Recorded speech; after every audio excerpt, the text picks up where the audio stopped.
ನಮ್ಮ ನೆಚ್ಚಿನ ನಾಯಕರು 4 ದಶಕಗಳ ಸಾರ್ವಜನಿಕ ಜೀವನದಲ್ಲಿ ಶುದ್ಧ ಅಸ್ತರೆಂದು ಪರಿಗಣಿಸಿ ಸಮರ್ಥ ಮತ್ತು ಸಮರ್ಪಕ ಆಡಳಿತವನ್ನ ರಾಜ್ಯದ ಸರ್ವಾಂಗೀಣ ಅಭಿವೃದ್ಧಿಗೆ ತನ್ನನ್ನು ತಾನು ಮೀಸಲಿಟ್ಟಿರ್ತಕ್ಕಂಥ ಸನ್ಮಾನ್ಯ ಮುಖ್ಯಮಂತ್ರಿಗಳಾದಂಥ ಸಿದ್ದರಾಮಯ್ಯ ಅವರೇ,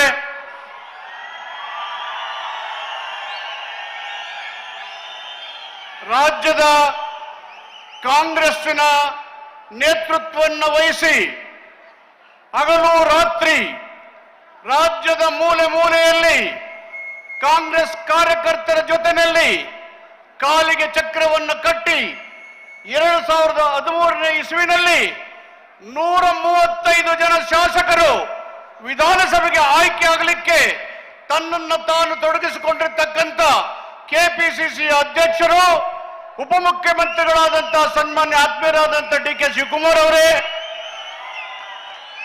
ಕಾಂಗ್ರೆಸ್ ಪಕ್ಷದ ಕಾರ್ಯಕ್ರಮಗಳು, ಸಿದ್ಧಾಂತಗಳು, ಕಾರ್ಯತಂತ್ರಗಳು ಜನತಂತ್ರದ ಬಲವರ್ಧನೆಗೆ ನೇತೃತ್ವ ಮತ್ತು ಮಾರ್ಗದರ್ಶನವನ್ನು ವಹಿಸಿ ಸರ್ಕಾರವನ್ನ ಸ್ಥಾಪಿಸಲಿಕ್ಕೆ ತನ್ನದೇ ಆದಂತಹ ಕೊಡುಗೆಯನ್ನು ನೀಡಿದಂತ ಎಐಸಿಸಿಯ ಪ್ರಧಾನ ಕಾರ್ಯದರ್ಶಿಗಳಾದಂತಹ ಸನ್ಮಾನ್ಯ ಸುರ್ಜೇವಾಲಾ ಅವರೇ, ವೇದಿಕೆ ಮೇಲಿರ್ತಕ್ಕಂಥ ಮಂತ್ರಿಮಂಡಲದ ಎಲ್ಲ ಸಹೋದ್ಯೋಗಿ ಮಿತ್ರರೇ, ಶಾಸಕ ಮಿತ್ರರೇ, ಕಾಂಗ್ರೆಸ್ ಪಕ್ಷದ ಪದಾಧಿಕಾರಿಗಳೇ, ಎಲ್ಲ ಕಾರ್ಯಕರ್ತರೇ, ರಾಜ್ಯದ ಮೂಲೆ ಮೂಲೆಯಿಂದ ಬಂದಿರತಕ್ಕ ಎಲ್ಲ ಆತ್ಮೀಯ ಬಂಧು ಭಗಿನಿಯರೇ, ಪತ್ರಿಕಾ ಮತ್ತು ಮಾಧ್ಯಮದ ಗೆಳೆಯರೇ, ಇಂದಿನ ಜನಾಂದೋಲನ ಭಾರತ ದೇಶದ 8 ದಶಕಗಳ ಚರಿತ್ರೆಯನ್ನು ನೆನೆಸಿಸುವಂತ ಒಂದು ಆಂದೋಲನ.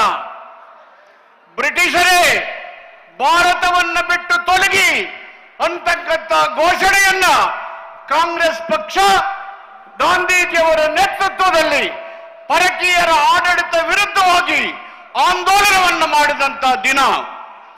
ಇಂದಿನ ಜನಾಂದೋಲನಕ್ಕೂ ಭಾರತದ ಕ್ವಿಟ್ ಇಂಡಿಯಾ ಚಳವಳಿಗೂ ಒಂದು ಐತಿಹಾಸಿಕ ಸಂಬಂಧ ಮತ್ತು ತುಣುಕು ಇದೆ.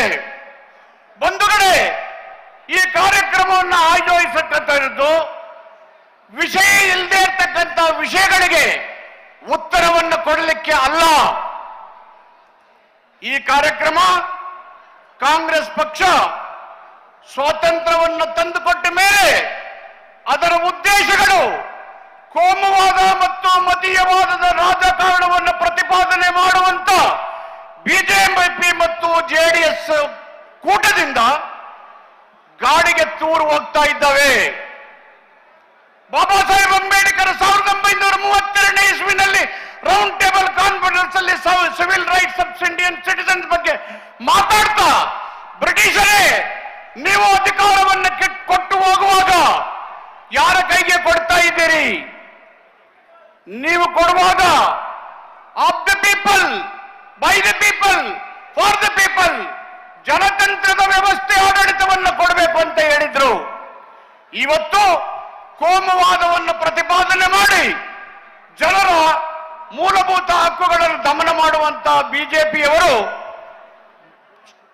ಸ್ವಾತಂತ್ರ್ಯದ ಉದ್ದೇಶವನ್ನ ಗಾಳಿಗೆ ತೂರ್ಲಿಕ್ಕೆ ಪ್ರಯತ್ನ ಮಾಡ್ತಾ ಇದ್ದಾರೆ.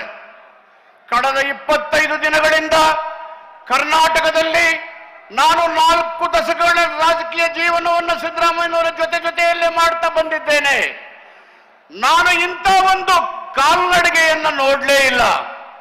ಯಾವುದೇ ಉದ್ದೇಶ, ಗುರಿ ಏನೂ ಇಲ್ಲದೇನೆ ಯಾವುದೋ ಒಂದು ಆಡಳಿತಾತ್ಮಕ ಘಟನೆಗಳನ್ನ ರಾಜ್ಯದ ಸಮಸ್ಯೆಯನ್ನಾಗಿ ಪ್ರತಿಬಿಂಬಿಸಿ ಕುಡಿದು ಕುಪ್ಪಳಿಸಿ ಬಿಡದೆಯಿಂದ ಮೈಸೂರಿಗೆ ಪಾದಯಾತ್ರೆ ಬರ್ತಾ ಇದ್ದಾರೆ. ಪಾದಯಾತ್ರೆ ಮಾಡಲಿಕ್ಕೆ ಯಾರ್ದು ತಕರಾರಿಲ್ಲ. ಅವರ ಪಾದಯಾತ್ರೆಯಲ್ಲಿ ರಾಷ್ಟ್ರೀಯ ಉದ್ದೇಶಗಳಿದ್ದಾವೆ. ರಾಜ್ಯದ ಹಿತ ಇದೆಯಾ? ಅಭಿವೃದ್ಧಿಯ ಪರವಾಗಿದ್ದಾರಾ? ಸಾಮಾಜಿಕ ನ್ಯಾಯ ಇದೆಯಾ? ಮಂಡಲ್ ಕಮಿಷನ್ ವರದಿ ಜಾರಿ ಮಾಡಿದಾಗ ಸಂವಿಧಾನದ 16(4)ನೇ ಕಾಲಂನ ಕೆಳಗಡೆ ಹಿಂದುಳಿದ ವರ್ಗಗಳ ಮೀಸಲಾತಿಯನ್ನು ಕೊಡುವ ತೀರ್ಮಾನ ಆದಾಗ ಕಮಂಡಲವನ್ನು ಹಿಡಿದು ರಥಯಾತ್ರೆಯನ್ನ ಮಾಡಿದ್ರಲ್ಲ, ಹಿಂದುಳಿದ ವರ್ಗಗಳಿಗೆ ನ್ಯಾಯ ಕೊಡಬೇಕು ಅನ್ನೋದು ನಿಮ್ಗೆ ಅನಿಸಿ ಅವತ್ತು ಪಾದಯಾತ್ರೆಗೆ ಇಳಿಲೇ ಇಲ್ವಲ್ಲ? ನೀವಿಬ್ರು ನೀವು ಬರಲೇ ಇಲ್ವಲ್ಲ? 1965ನೇ ಇಸ್ವಿನಲ್ಲಿ ಕಾಗೋಡು ಪಾಲಿನ ಭೂಮಿ ಚಳವಳಿ ಆದಾಗ ಉಳುವವನೇ ಭೂಮಿಯ ಒಡೆ ಅಂತ ಕಾಂಗ್ರೆಸ್ ಸರ್ಕಾರ ತೀರ್ಮಾನ ಮಾಡ್ತು. ಆವಾಗ ನೀವು ಬರಲೇ ಇಲ್ವಲ್ಲ, ಅವ್ರ ಪರ ಧ್ವನಿನೇ ಮಾಡಲಿಲ್ವಲ್ಲ. ಉಳುವವನೇ ಭೂಮಿಯ ಒಡೆ ಕಾಯ್ದೆಯನ್ನು ರದ್ದು ಮಾಡಿ ಕೇಂದ್ರದ ಬಿಜೆಪಿ ಸರ್ಕಾರ ರೈತರು 12 ತಿಂಗಳುಗಳ ಕಾಲ ಪ್ರತಿಭಟನೆ ಮಾಡಿ 100 ಜನರನ್ನ ಕೊಂದಾಕಿದ್ರಿ. ನೀವು ಚಳವಳಿ ಮಾಡಲೇ ಇಲ್ಲ, ಧ್ವನಿ ಎತ್ತಲೇ ಇಲ್ಲ. 48 ಲಕ್ಷ ಕೋಟಿ ನಿಮ್ಮ ಕೇಂದ್ರದ ಬಜೆಟ್ನ ಗಾತ್ರ, 24% SC ST ಜನಸಂಖ್ಯೆ, 48 ಲಕ್ಷ ಕೋಟಿ ಬಜೆಟ್ ಅಲ್ಲಿ 24% SC STಗೆ ಬರೀ 50,000 ಕೋಟಿ ಇಟ್ಟಿದ್ದೀರಲ್ಲ. ದಲಿತರ ಪರವಾಗಿರ್ತಕ್ಕಂಥ ಚಿಂತನೆ ಇದು ನಿಮ್ಗ? ಇದಕ್ಕೆ ಚಳವಳಿ ಮಾಡಬೇಕು, ಮಾತಾಡಬೇಕು ಅಂತ ಅನ್ಸಿಲ್ವ ನಿಮಗೆ? ಕೇಂದ್ರದ ಆಯವ್ಯಯದಲ್ಲಿ ಕರ್ನಾಟಕ ರಾಜ್ಯಕ್ಕೆ ಕೇಂದ್ರ ಸರ್ಕಾರ ಬಿಜೆಪಿ ಹೇಳಿದಂತ ಬಜೆಟ್ಟಿನ 5,000 ಕೋಟಿ ಕೊಡ್ಲೇ ಇಲ್ವಲ್ಲ. ಅಪ್ಪರ್ ತುಂಗಕ್ಕೆ ಹಣ ಕೊಡ್ಲೇ ಇಲ್ವಲ್ಲ. ಇದನ್ನ ಏನು ಕೇಳದೆ ಅಲ್ಲಿ ವಾಲ್ಮೀಕಿ ಹಗರಣ ಆಯಿತು. ಅಧಿಕಾರಿಗಳು ತಪ್ಪು ಮಾಡಿದ್ದಾರೆ, SIT ರಚನೆ ಮಾಡಿದೀವಿ, ತಪ್ಪು ಮಾಡಿದವರಿಗೆ ಶಿಕ್ಷೆ ಆಗಿದೆ. ಹಣ 1 ಕೋಟಿ ಹೋಗಿರಲಿ, 1000 ಕೋಟಿ ಇರಲಿ, ಹಣ ಹೋಗಿರೋದು ಹಣನೇ. ಅದನ್ನು ವಾಪಸ್ಸು ತರದೆ ಬಿಡೋದೇ ಇಲ್ಲ, ತಪ್ಪು ಮಾಡಿದವ್ರನ್ನ ರಕ್ಷಣೆ ಮಾಡೋದೇ ಇಲ್ಲ ಅಂತೇಳಿ SIT ಮಾಡಿದೀವಿ. ನೀವು CBI ಕರೆಸಿದ್ದೀರಿ, ED ಕರೆಸಿದ್ದೀರಿ, ಮಲ್ಟಿ ಬ್ರಾಂಡ್ ಎನ್ಕ್ವೈರಿ ನಡೀತಾ ಇದೆ. ಇನ್ನೇನು ಮಾಡಬೇಕು? ಬ್ಯಾಂಕ್ನ ಅಧಿಕಾರಿ, ಕೇಂದ್ರ ಸರ್ಕಾರದ ಅಧೀನತಕ್ಕ ಬ್ಯಾಂಕಿನ ಅಧಿಕಾರಿ ನಾಪತ್ತೆ ಆಗಿದ್ದಾರೆ. ಫೈನಾನ್ಸ್ ಮಿನಿಸ್ಟರ್ ಅದಕ್ಕೆ ಏನು ಹೇಳ್ತಾ ಇಲ್ಲ. ಇದಕ್ಕೆ ಮಾತಾಡಕ್ಕೆ ನಿಮಗೆ ವಿಧಾನಸಭೆ ಕರೆದಿರ್ಲಿಲ್ವಾ? ನಿಮ್ಮಲ್ಲಿ ರಾತ್ರಿ ಮಲ್ಲಿಕಡಿ ಅಂತ ಹೇಳಿದ್ವಾ? ನೀವು ಅಲ್ಲಿಂದ ಇಲ್ಲಿಗೆ ನಡ್ಕ ಬನ್ನಿ ಅಂತ ಹೇಳಿದ್ವಾ? ಗ್ಯಾರಂಟಿಗಳಿಗೆ SCP TSP ಹಣ ಕೊಟ್ಟಿದ್ರಿ ಅಂತಾರಲ್ಲ, ನೀವು ಕಾಯ್ದೆ ಮಾಡಿದ್ರ? SCP TSP ನೀವು ಡೀಮ್ಡ್ ಎಕ್ಸ್ಪೆಂಡಿಚರ್ ಅಲ್ಲಿ 10,000 ಕೋಟಿಯನ್ನ ಬಿಜೆಪಿ ನೀವು ಬಳಸ್ಕೊಂಡ್ರಲ್ಲ, ದಲಿತರ ಬಗ್ಗೆ ಹಣ ತಗೋಬಾರ್ದಂತ ಗೊತ್ತಿಲ್ವಾ? ಬೋವಿ ನಿಗಮದಲ್ಲಿ 90 ಕೋಟಿ ದುರುಪಾಯಿತಲ್ಲ ನಿಮ್ಮ ಕಾಲದಲ್ಲೇ. ಶ್ರೀರಾಮುಲು ಇದ್ರು ಸೋಷಿಯಲ್ ವೆಲ್ಫೇರ್ ಮಿನಿಸ್ಟ್ರು, ನಿಮಗೆ ಗೊತ್ತಾಗ್ಲಿಲ್ವಾ? ಎನ್ಕ್ವೈರಿ ನಡೀತಾ ಇದೆಯಲ್ಲ 90 ಕೋಟಿದು, ಪ್ರಾಸಿಕ್ಯೂಷನ್ ಆಜ್ಞೆ ಮಾಡಿದೀವಿ, ನಿಮಗೆ ಮನವರಿಕೆ ಆಗ್ಲಿಲ್ವಾ? ಮೂಡದ್ದು ಸಿದ್ದರಾಮಯ್ಯನವರ ಪಾತ್ರ ಏನಿದೆ ಪಾತ್ರ ಅಲ್ಲಿ? ಡೈರೆಕ್ಟ್ಲಿ ಆರ್ ಇಂಡೈರೆಕ್ಟ್ಲಿ 18ನೇ ತಾರೀಕು ಒಬ್ಬ ಕಾರ್ಯಕರ್ತ ಲೋಕಾಯುಕ್ತ ಕೊಡ್ತಾನೆ, 1 ವಾರ ವೇಟ್ ಮಾಡಕ್ ಸಿದ್ಧ ಇಲ್ಲ. 20 ತಾರೀಕಿಗೆ ರಾಜ್ಯಪಾಲ ಕೊಡ್ತಾನೆ, 26 ಸಂಜೆ ರಾಜ್ಯಪಾಲರು ನೋಟಿಸ್ ಕೊಡ್ತಾರೆ ಮುಖ್ಯಮಂತ್ರಿಗಳಿಗೆ.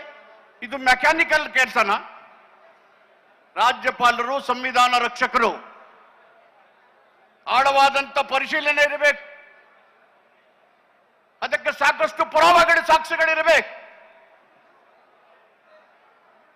ಲೋಕಾಯುಕ್ತದ ಪೊಲೀಸ್ ತನಿಖೆ ಏನಾಗುತ್ತೆ ಅಂತ ಗೊತ್ತಾಗ್ಬೇಕು. ಏನನ್ನೂ ಕಾಯ್ದೇನೆ ಏಕೆ ಸಂವಿಧಾನ ಸಂರಕ್ಷಣಾ ಹುದ್ದೆ ಇರ್ತಕ್ಕಂಥವ್ರು ಮತ್ತೊಂದು ಸಂವಿಧಾನ ಸಂಸ್ಥೆ ಹುದ್ದೆ ರಕ್ಷಕರಿಗೆ ನೀವು ಕೊಟ್ಟಿದ್ದೀರಲ್ಲ, ಇದು ಎಷ್ಟು ಸರಿ ಇದೆ? ನಿಮ್ಮ ಜುರಿಸ್ಡಿಕ್ಷನ್ ಇದೆಯಾ? ಜಮೀನು ಕಳ್ಕೊಂಡಿದೆ, ಜಮೀನು ನೀವು ತಗೊಂಡಿದ್ದೀರಿ ಅಂತ ಹೇಳಿ ಮೂಡಾದ ಬೋರ್ಡ್ ಅವರು ನೀವೇ ತಪ್ಪು ಅಂತ ಹೇಳಿದಿರಿ. ನಿಮ್ದೇ ಸರ್ಕಾರ ಇದ್ದಾಗ ಕೊಟ್ಟಿದ್ದೀರಿ. ಇದಕ್ಕೆಲ್ಲ ಹೊಣೆ ಯಾರು? ನಿಮ್ಮ ಮೂಡಾದ ತಪ್ಪು. ಅದೊಂದು ಸ್ಟ್ಯಾಚ್ಯೂಟ್. ಸಿದ್ದರಾಮಯ್ಯರ ಪಾತ್ರ ಎಲ್ಲಿದೆ?